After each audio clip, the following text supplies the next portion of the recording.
আমি ঘরকুড়ো একটা মেয়ে, গুছিয়ে সংসার করতে এবং ঘরবাড়ি সাজিয়ে গুছিয়ে রাখতে পছন্দ করি। রাধে রাধে বন্ধুরা, কেমন আছো তোমরা সবাই? আশা করি ভীষণ ভালো আছো। আমরাও কিন্তু খুব ভালো আছি। আজকে হচ্ছে শুক্রবার, তোমাদের সাথে নিয়ে আজকের ব্লগটা শুরু করছি। সাথে থাকো, আজকের ব্লগটা তোমাদের খুব ভালো লাগবে। সকালবেলা উঠেই ঘরের এই যে জানলা পর্দাগুলো খুলে দিচ্ছি, কারণ এটা কিন্তু আমার প্রতিদিনই করে থাকতে হয়। কারণ এটা তো প্রতিদিন মানে বলতে পারো সেই বিকেলবেলা করে তো জানলা দরজা বন্ধ করে দিই বিকেলের আগে আগে, কারণ প্রচণ্ড মশা ঢোকে। আর তার মধ্যে এখন যেহেতু একটু ঠান্ডা ঠান্ডা ভাবটা পড়ে এসছে, আর তার মধ্যে আমাদের এখানে বৃষ্টিও হচ্ছে সেই বলতে পারো পরশু দিন থেকে হালকা হালকা হচ্ছে। আজকে সকাল থেকে সেরকম বৃষ্টি ছিল না, ভালোই ছিল। তো যাই হোক, এই যে মশাগুলো ঢুকে না, আর যেহেতু ফ্যানও সেরকম চালানো হয় না ঠান্ডার জন্য, তো সেই জন্য তাড়াতাড়ি করে জানলা দরজাগুলো বন্ধ করে দিই, যাতে ভেতরে মশাগুলো ঢুকতে না পারে। নাহলে প্রচণ্ড মশার উৎপাত, একটা দুটো ঢুকলেই ভেতরে সেই কি কামড়ানো। তার মধ্যে তো বাবানের আবার একটু মশার অ্যালার্জিও আছে, তো সেই জন্য সবসময় বাবানকে মশা থেকে দূরেই রাখতে হয় বলতে পারো। সবসময় এই খেয়াল রাখতে হয় বাবানকে, সবসময় এই মশার জন্য একমাত্র।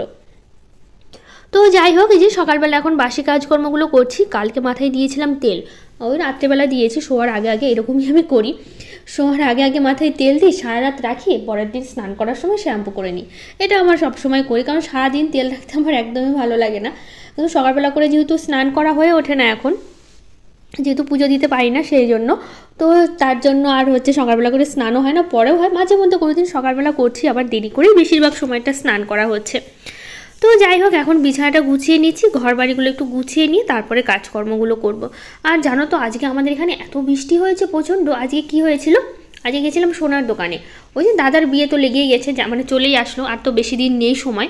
তো যাই হোক, এই আশীর্বাদের জন্য গয়না, তো দাদা একটা আংটি দিবে, সেই জন্য আমরা গেছিলাম হচ্ছে বিকেলবেলা। তো ভেবেছিলাম ভিডিও করব, এত বৃষ্টি, সারাদিন আমাদের এখানে বৃষ্টি হয়নি।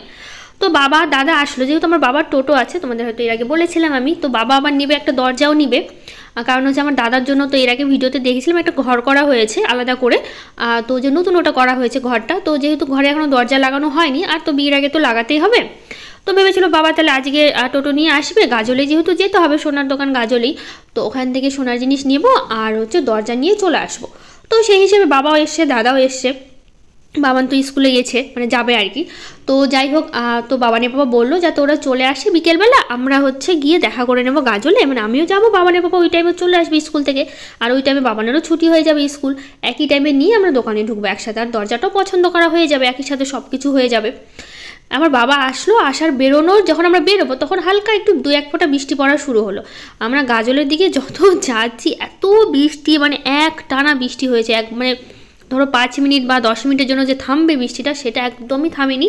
কোনো ভিডিও করতে পারিনি বেরিয়ে, এত বৃষ্টি। বাবানকে নিচ্ছি, ঝরঝর করে বৃষ্টি পড়ছে।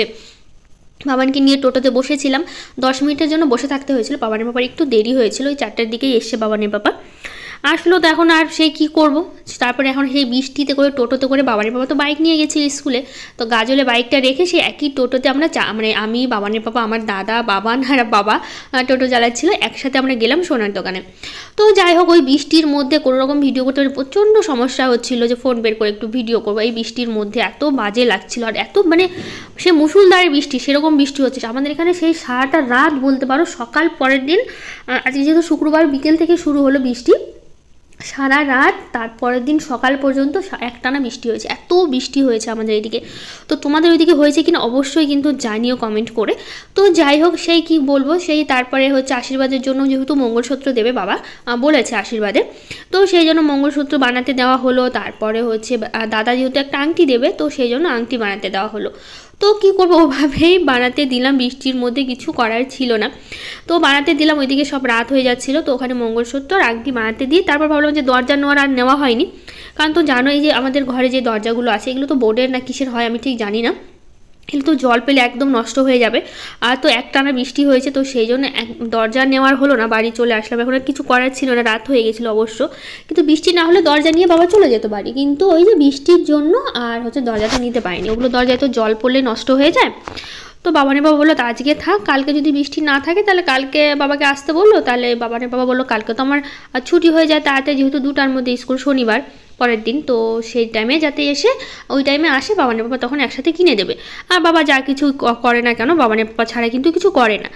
আর সেই জন্য সেই সোনার জিনিস আমি দাদা পছন্দ করলাম, কোন ডিজাইনের মঙ্গলসূত্র নিব। তো সেই জন্য সেটা পছন্দ করা হলো আর আংটির ডিজাইনটাও দেওয়া হলো, তার দুটো বানাতে দিয়ে তারপরে বাড়ি চলে আসছিলাম। তো বাবা দাদা ছিল আমাদের বাড়িতে আর রাত্রেবেলা করে ছিল, যেহেতু প্রচুর বৃষ্টি হলো বাবাকে বললাম থাক আজকে থেকে যাও, সকালবেলা চলে যাও। তো বাবা দাদা ছিল, পরের দিন সকালবেলা তারপরে বাড়িতে যাই।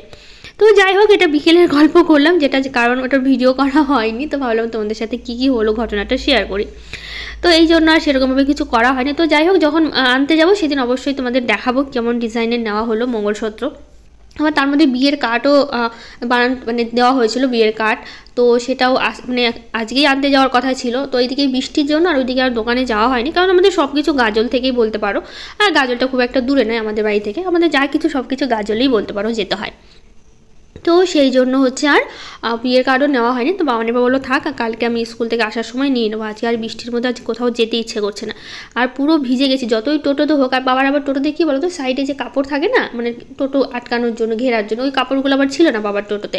তো সেই জন্য চারিদিকে বৃষ্টি, বাবানের যেহেতু স্কুল থেকে সোজা নিয়েছি, বাবানের সেই স্কুল ব্যাগ ভিজে গেছে, আমাদের তো গায়ের অর্ধেক এক সাইডটা ভিজে গেছে বৃষ্টি, তার মধ্যে হাওয়া দিচ্ছে, হাওয়াতে সব জলগুলো টোটোর মধ্যে ঢুকছে, এইরকম পরিস্থিতি, গোটা ভিজে তারপর বাড়িতে এসে জানো এরকম হয়েছে।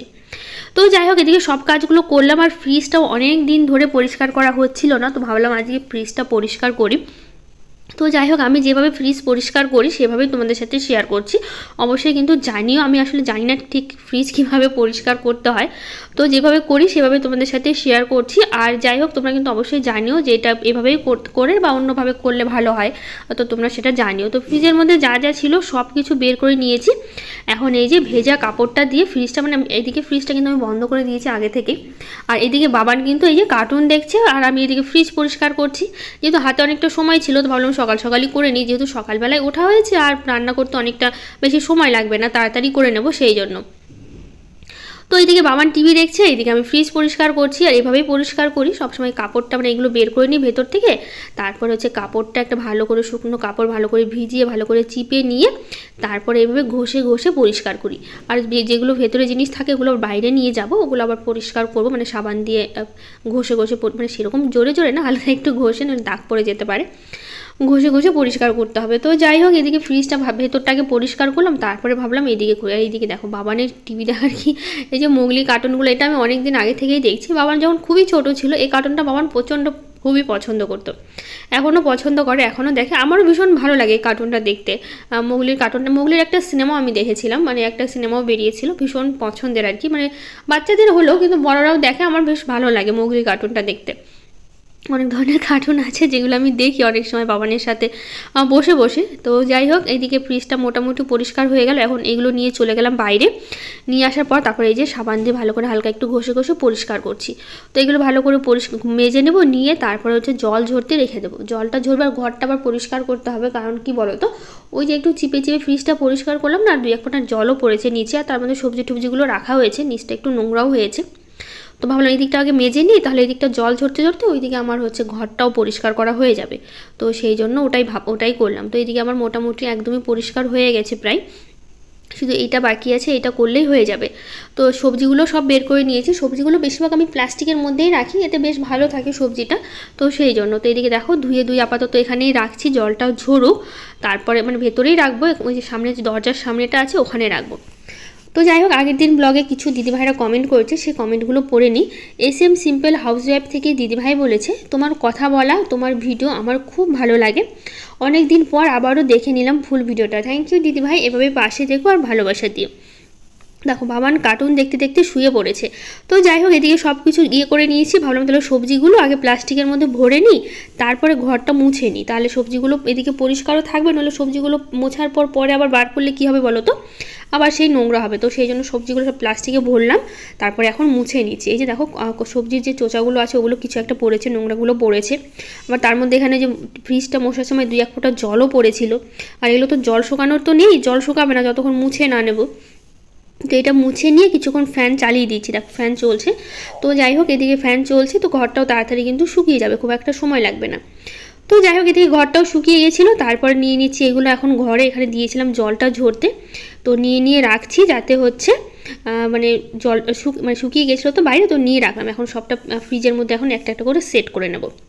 এমডি নাজরুল চ্যানেল থেকে দিদিভাই বলেছে, দিদিভাই তোমার ঘরের দেওয়ালের বেগুনি রঙটা আমার অনেক সুন্দর লাগে, মানে সুন্দর হয়েছে। থ্যাংক ইউ দিদিভাই। দীপি ব্লগ থেকে দিদিভাই বলেছে, দিদি তোমার ভিডিও খুব ভালো লাগে গো, ভালো থেকো তুমি। থ্যাংক ইউ দিদিভাই, তুমিও অনেক ভালো থেকো, অনেক ভালোবাসা তোমাকে। শারমির রেসিপি অ্যান্ড ব্লগ চ্যানেল থেকে দিদিভাই বলেছে, অসাধারণ ব্লগ, আগের থেকে অনেক সুস্থ আছো, খুব ভালো লাগছে। থ্যাংক ইউ দিদিভাই, এখন আমি ভালোই আছি, আগের মতো আর কোনো সমস্যা নেই, এখন মোটামুটি আমি বলতে পারো শরীরটা আমার ঠিকই আছে। সাবির হোসেন বারভুইয়া চ্যানেল থেকে দিদিভাই বলেছে, হাই দিদিভাই তোমার ভিডিও খুব ভালো লাগে, তোমার আগের ভিডিও আমি দেখছি। থ্যাংক ইউ দিদিভাই, তোমাকে অনেক ভালোবাসা। নয়ন শর্মা চ্যানেল থেকে দিদিভাই বলেছে, কি হয়েছে দিদি, পূজা করতে পারছো না, প্লিজ বলো না। তো আসলে কি বলো তো, আমার জায়ের মেয়ে হয়েছে, তো যেহেতু বাড়ির মেয়ে অসুস্থ পড়ে বাড়িতে না, তো সেই জন্য তো ঘরের পূজা দিতে নেই, তো সেই জন্য বলেছি যে পূজা দিতে পারবো না কদিন, তো কিছুদিন গেলে তারপর তো ঘরের পুজো দিতে পারবো, তো সেই জন্য পুজোর সন্ধ্যা এখন বন্ধ আছে। তো বেশ অনেক দিন হয়ে গেল, আজকে দিয়ে বলতে পারো আজকে 10 দিন হয়ে গেল আমার জায়ের মেয়ে হয়েছে। তো যাই হোক, এদিকে ফ্রিজটা পরিষ্কার করে নিয়ে চলে এসেছি রান্নাঘরে, আজকে রান্না করব। তো আজকে কি বলো তো, সেরকম রান্না বলতে মাছের ঝোল করব, আর হচ্ছে এই লাল শাকটা ভাজা করব। আর কালকের না ডাল, তারপরে হচ্ছে পনির ছিল, তারপরে হচ্ছে জলপাইয়ের চাটনি, এগুলো না থেকেই গেছে, তো সেই জন্য না সেরকম কিছু করলাম না। পনির একটু তরকারি আছে, ডাল আছে, তো ওটা দিয়ে হয়ে যাবে। আর আজকে শুধুমাত্র এই যে লাল ডাঁটা শাক, সেটা বাজার থেকে এনেছিল পরশু দিন, আমি পরিষ্কার করে ফ্রিজে রেখে দিয়েছিলাম, মানে বেছে রেখে দিয়েছিলাম, তো সেটাই রান্না করব। তো প্রথমে ভাবলাম কি শাকটা বসিয়ে দিই, তাহলে এদিকে হচ্ছে আমার মাছের ঝোলের জন্য সব কিছু আমি রেডি করে নিতে পারবো। তো এই যে কালো জিরে, কাঁচা লঙ্কা, রসুন, আমি কিন্তু ডাঁটা শাকটা রসুন ফোড়ন দিয়ে বেশি ভালো লাগে, তো সবসময় আমি রসুন ফোড়ন দিয়েই করি।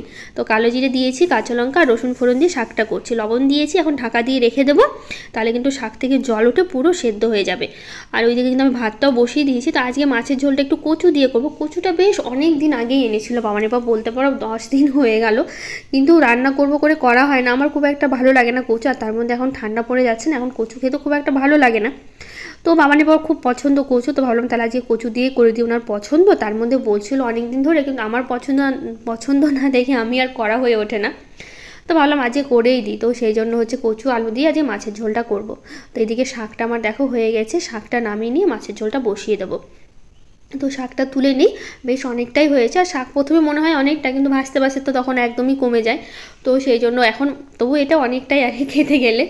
তো এদিকে শাকটা হয়ে গেছে, কড়াইটা পরিষ্কার করে আবার বসিয়ে দিলাম, তারপর এখন মাছগুলো ভেজে নিয়েছি। মাছ বেশি নেই, 4 পিস মাছ ছিল ফ্রিজে, তো সেই জন্য হচ্ছে এই 4 পিস মাছই রান্না করছি। রাতে আবার আলাদা রান্না করেছিলাম, যেহেতু বাবা দাদা ওরা এসেছিলো রাত্রেবেলা, তো এটা তো আমাদের হয়ে গেছিলো সকালবেলায়, আর দুপুরবেলা তো আর খাওয়া হয়নি, 1 পিস থেকে গেছিলো, সকালে 3 টুকরা 3 জনে খাওয়া হয়েছে, আর একটা থেকে গেছিলো, ওটা আমি দুপুরবেলা খেয়েছি। আর বাবান তো সেই মানে স্কুল থেকে আর মানে তখন তো আর নিয়ে আসালো না, তোমাদের বললাম একবারে সেই দোকানে বাবানকে সেই গাজলে গিয়ে কিছু খাওয়ালাম, যেহেতু সারাটা দিন সেটা না খেয়ে থাকবে। আর তো সেই সোনার দোকান থেকে তো সন্ধ্যা পার হয়ে গেছিলো, মোটামুটি 6টা বেজে গেছিলো বাড়ি আসতে আসতে। আর এখন তো ঠান্ডা পড়ে যাচ্ছে না, তো 5টার মধ্যে তো সন্ধ্যা লেগেই যায় প্রায় বলতে পারো, আর 6টা মানে তো প্রায় অন্ধকার হয়ে যায়। আর বৃষ্টির জন্য তো প্রচুর অসুবিধা, সামনে একটানা বৃষ্টি, এত বৃষ্টি কি বলবো, মানে একটানা বৃষ্টি, সেই মুষলধারে বৃষ্টি হয়েছে সারাটা রাত, সেই বিকেল থেকে শুরু হয়েছে, আমরা বেরোলাম আর বৃষ্টি শুরু হলো। তো যাই হোক, এদিকে হচ্ছে এখন মাছের ঝোলটা করছি আমি, মাছের ওই যে মানে আলু আর কচু দিয়ে করছি, ওটাই হচ্ছে জিরে ফোড়ন দিয়ে লবণ হলুদ দিয়ে কচুটা একটু ঢেকে ঢেকে ভালো করে ভাজা ভাজা করে নেবো, তাহলে অনেকটাই প্রায় সেদ্ধ হয়ে যাবে। তো দেখো কচুটা কিন্তু বেশ অনেকটা সেদ্ধও হয়েছে, ঢেকে ঢেকে রেখেছিলাম, আর তার মধ্যে অনেকটা কিন্তু ভাজাও হয়েছে। তো এর মধ্যে এখন মশলা দিয়ে দিলাম, ওই যে টমেটো, আদা, জিরা, লঙ্কা, একবারে টমেটো পেস্ট করে নিয়েছি একসাথে, অল্প মশলা তো হতে চায় না, তো ভাবলাম টমেটো দিলে একটু বাড়বে, তাহলে হচ্ছে মানে পেস্ট করতে সুবিধা হবে, তো সেই জন্য টমেটো একবারে বেটে নিয়েছি। তাহলে বেশিরভাগ সময় আমি টমেটো গোটাই দিই, মানে কেটে কেটে ছোটো ছোটো পিস করে দিই। তো এদিকে মশলাটা কষিয়ে নিয়েছি, আর পাশে আমি বসিয়ে দিয়েছিলাম জল, কারণ ঝোলের মধ্যে গরম জল দিলে না তাড়াতাড়ি ফুটে ওঠে ঝোলটা, ভালো লাগে, নাহলে অনেকক্ষণ দাঁড়িয়ে থাকতে হয় রান্নার এখানে, কখন ঝোলটা ফুটবে, তারপরে গ্যাসটা কমিয়ে একটু ঢেকে দেবো। তো সেই জন্য এই যে ঝোলটা কিন্তু একবারই ফুটে উঠেছে, কারণ গরম জল দিয়েছিলাম একদম। তো যাই হোক, এদিকে বাবানের জন্য একটু ম্যাগি করছি, কারণ বাবান অনেক দিন বলছে টিফিনে ম্যাগি নিয়ে যাবে, আমি দেই না বেশি, তো ভাবলাম তাহলে আজকে করেই দিই। তো এইদিকে বাবানের টিফিনে আজকে ম্যাগি করে দিয়েছিলাম, তো বাবান আজকে টিফিনে ম্যাগিই নিয়েছিল। তো এইদিকে আমার মাছের ঝোলটা প্রায় হয়ে এসেছে, অনেকক্ষণ একটু আমার মাছগুলো দিলাম, এখন সবজিগুলো একদম সেদ্ধ হয়ে গেছে, তো একটু ঢাকা দিয়ে কিছুক্ষণ রেখে দেবো, তাহলেই হয়ে যাবে। তো মিলি দিদিভাই বলেছে গোলাপ ফুল তুলতে গিয়ে হাতে ফুটলো কাটা, রক্ত দেখে মনে পড়লো প্রিয়াঙ্কা দিদির কথা। তো আমার নাম মিলি, প্লিজ আমার নামটা নিও। হ্যাঁ গো দিদিভাই, তোমার নামটা নিয়েছি। তুমি বেশ ভালোই লিখেছো কবিতাটা, ভালোই লাগলো শুনতে। তো যাই হোক, এদিকে এখন আমার রান্নাবাড়ি শেষ হয়ে গেছে, বাবান আমরা সবাই মিলে খেয়ে নেবো। তার আগে ভাবলাম কি রান্নাঘরটা একটু পরিষ্কার করে নিই আর বাসন কটাও মেজে নেব। তো যাই হোক, হেনা দিদিভাই বলেছে, হ্যাঁ দিদিভাই দেখলাম অন্য একটা ভিডিওতে বলেছো, খুব ভালো থেকো দিদি, দোয়া করি যেন আল্লাহ তোমাকে সবসময় ভালো রাখে, সুস্থ থেকো।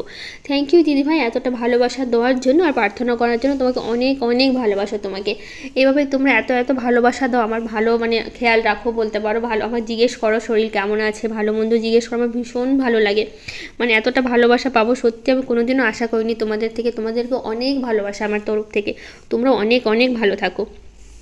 আগের দিন ব্লগে আরও কিছু দিদিভাইরা কমেন্ট করেছে, আর সুচিত্রা বিশ্বাস, নাজনিস ব্লগ, রূপালী নাথ, আর শ্রেয়সী ব্লগ, জীবনের ওঠা পড়া, মুক্তা অধিকারী, সামিয়া আক্তার, রাস্মিতা সাহু, সবাইকে থ্যাংক ইউ, অনেক ভালোবাসা এত সুন্দর কমেন্ট করার জন্য, এত এত ভালোবাসা দেওয়ার জন্য। তো এদিকে সব কিছু পরিষ্কার করে নিয়েছি, এখন হচ্ছে ভাতটা বেড়ে নেব, তিনজনে একসাথেই খেয়ে নেব। তো ওই যে দেখো বাটিতে কিন্তু ডাল মানে সবজি আছে আর হচ্ছে ইয়েটা আছে মানে জলপাইয়ের চাটনি। তো ডালটা ভেবেছিলাম খাবো, তো বাবানের বাবা বললো কি মাছের ঝোল আছে, ডালটা নয় রেখে দাও, যদি পরে লাগে তো দেখা যাবে পরে খাবো। তো সেই জন্য এখন আবার ডালটা আবার ফ্রিজে রেখে আসলাম, আমি ডালটা আর বের করিনি। তো এখন সবজি, শাক আর হচ্ছে জলপাইয়ের চাটনি। জলপাইয়ের চাটনি তো আমি একা খাবো, যেহেতু বাবানের বাবা তো জলপাইয়ের চাটনি খায় না, তোমাদের তো আমি বলি ও একদমই টক জিনিস পছন্দ করে না। টকের মধ্যে শুধু ওই টমেটো চাটনি করলে তাহলে খাই, আমের জলপাই আমরা এগুলো একদম খেতে পছন্দ করে না, ওর নাকি ভীষণ টক লাগে, ও খেতেই পারে না। তো যাই হোক, এদিকে খাওয়া দাওয়া শেষ করলাম, শেষ করে এখন বাবানকে রেডি করে দিচ্ছি, বাবান যাবে স্কুলে। তো এদিকে বাবানের বাবার জামাটাও বের করে রেখেছি, শীত আপাতত রাখলাম, তো বাবানের বাবা আমার নিয়ে গেল।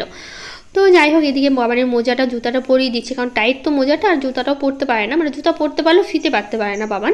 ও অনেক সময় বলে আমাকে শিখিয়ে দাও মাম্মা, আমাকে শিখিয়ে দাও কীভাবে জুতার ফিতে পারতে হয়। তাই আমি বলছি তুমি জুতার ফিতে এখনও শিখতে পারবে না, এখনও অসুবিধা হবে, কারণ ও তো পারতে পারবে না ওভাবে, তো সেই জন্য ওকে আর শেখানো হয় না। তো জুতা পরিয়ে দিলাম, আর এদিকে যে বইগুলো বিছানায় ছড়িয়ে ছিটিয়ে রেখেছে, ভাবলাম গুছিয়ে দিই ব্যাগের মধ্যে। আর টিফিনে তো আজকে ম্যাগি দিয়েছি বাবানকে, টিফিনে ম্যাগি নিয়েই যাবে। তো বাবা ছেলে দুজনে মিলে বেরোবে, এখনই একসাথে বেরিয়ে যাবে। তো তার আগে ভাবলাম কি তাহলে এইদিকে আমি বই টইগুলো গুছিয়ে সবটা রেডি করে নিই। আর খাওয়া দাওয়া তো কমপ্লিট হয়ে গেছে, বাবানের জুতা মোজাও পরিয়ে দিয়েছি, বাবানের পাপাও রেডি হয়ে গেছে। তো বাবান এদিকে আসছে চিরুনি করতে, আমি বললাম চিরুনিটা করে নাও, তো সেই জন্য চিরুনি করছে। বললাম মাথায় তেল দিয়েছে, তো মাথায় আবার তেল দিয়েছে স্নান করার পরে। নিজে নিজেই সব কিছু পারে, জামা প্যান্ট পরতে সবই পারে, শুধু জুতাটা একটু পরিয়ে দিতে হয়, ব্যাস এইটুকুই। তো এখন দুজনে মিলে একসাথে বেরোবে স্কুলে, ও বেরিয়ে গেলে আমার এদিকে সংসারের সব কাজকর্ম হয়ে গেছে, শুধু স্নানটুকু বাকি আছে, স্নান করলেই হয়ে যাবে। তো যাই হোক, আজকের মতো টাটা, দেখা হবে নতুন একটা